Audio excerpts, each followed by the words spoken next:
नमस्कार, बहुत स्वागत है आप सभी का। आप मुझे न्यूज़ 18 के डिजिटल प्लेटफॉर्म पर देख रहे हैं। मैं हूं आपके साथ जया मिश्रा। त्योहारों का सीजन आ गया है, हर कोई शॉपिंग के मूड में है। नवरात्र के पहले दिन से ही जीएसटी 2.0 यानी कि नेक्स्ट जनरेशन जीएसटी रिफॉर्म लागू हो चुका है। सरकार इसे ग्रेट सेविंग फेस्टिवल बता रही है।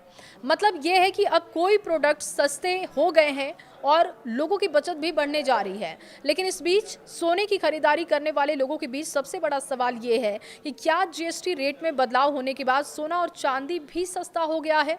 त्योहारों में खासकर धनतेरस और दिवाली पर लोग सोना खूब खरीदते हैं और ऐसे में ज्यादातर लोग जानना चाहते हैं कि जीएसटी कटौती का असर क्या गोल्ड और सिल्वर की कीमत पर पड़ेगा। अगर कीमतें बढ़ी या घटी तो इसका असर उन पर कितना पड़ेगा, ये अब आपको बता देते हैं। तो बता दें कि सरकार ने इस बार कई चीज़ों पर जीएसटी कम किया है, लेकिन सोना और चांदी इस लिस्ट में शामिल नहीं है। सोने और चांदी पर आपको पहले की तरह ही 3% जीएसटी देना होगा। इसमें 1.5% सेंट्रल और 1.5% स्टेट जीएसटी शामिल होगा।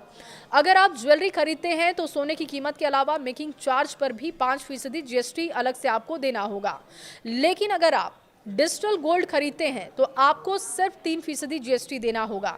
यानी कि गोल्ड ज्वेलरी खरीदते समय सिर्फ सोने की कीमत नहीं जुड़ती, उसमें टैक्स और मेकिंग चार्ज भी ऐड हो जाता है। यही वजह है कि जीएसटी रेट कट का फायदा सोने और चांदी की कीमत पर सीधे तौर पर नहीं मिलेगा। त्योहारों में सोना खरीदना परंपरा भी है और निवेश भी है।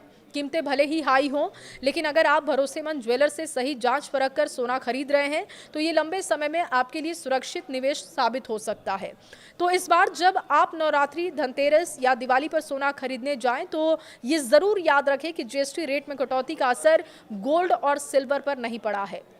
आपको पुराने तरीके से ही 3% जीएसटी और ज्वेलरी पर मेकिंग चार्ज के हिसाब से आपको टैक्स देना होगा।